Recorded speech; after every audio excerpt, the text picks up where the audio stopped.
Sub-Saharan Africa has been fundamental to the global prosperity of the advanced countries. Okay? And Africa had a role to play. It has a role as a raw material producer. We will not allow Sub-Saharan Africa to escape that. Okay, we do everything to keep Sub-Saharan Africa where it is, also impoverished. It's absolutely vital for the prosperity of everyone else. So let's get clear about that.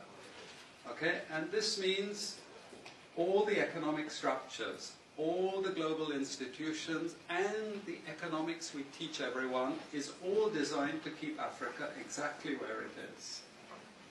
And whether it is Europe or US or now China, it's always the same. We need Africa to be impoverished because we need those raw materials and we need them dirt cheap. Okay, so that's the message. It doesn't mean to say that there's nothing Africans can do. Of course there is. Okay, but this is the opposition that they're fighting. This is what it's about. Because if Africa does do something different, I assure you living standards of all those in Europe and North America and Asia is going to fall. Okay? And that is a big price to pay. I assure you that the West is not going to allow that without a big fight. Okay, so this is what it's fundamentally about. What I want to show you is how these structures are operating.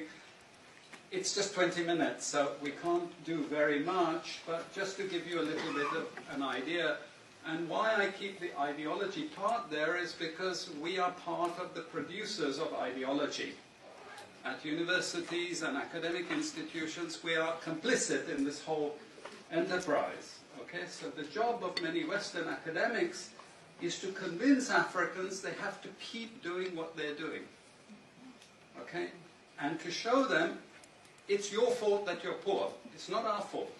It's your fault that you're poor. You know? So this is what we do in academic institutions, and I want to show that as well.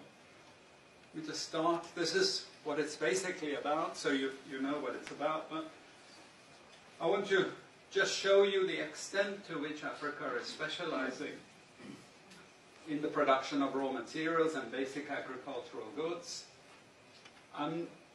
We know the basic forces that have caused this underdevelopment. We know it's colonization.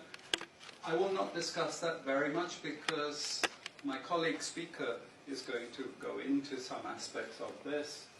But I do want to discuss the global economic structures, the global financial institutions, and economic ideology, briefly, to give you a flavor of those. Let me start with this. You can't really see it so easily, but if those of you who are interested, you want the PowerPoint, I'm sure we can make it available to you. But the thing that you really need to see is the top line. Okay? And the extent of dependency is captured by this statistic at the top. Okay? And you compare it with all other income groups, and what you see is essentially in that one statistic how dependent sub-Saharan Africa is on raw material production. Okay? This is the very heart of what makes sub-Saharan Africa beat. Okay?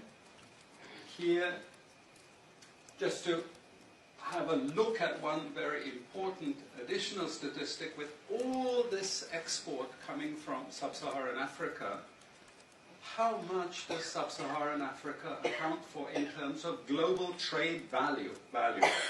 We know there are vast resources coming from there, but look at the bottom line in terms of global trade value.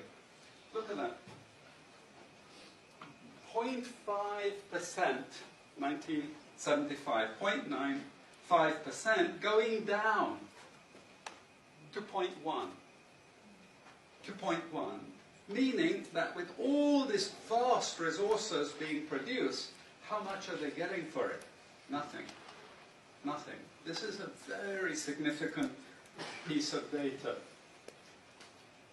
then I just want to show you what has happened to sub-Saharan Africa, because what we know, and from all studies, no country ever develops without manufacturing.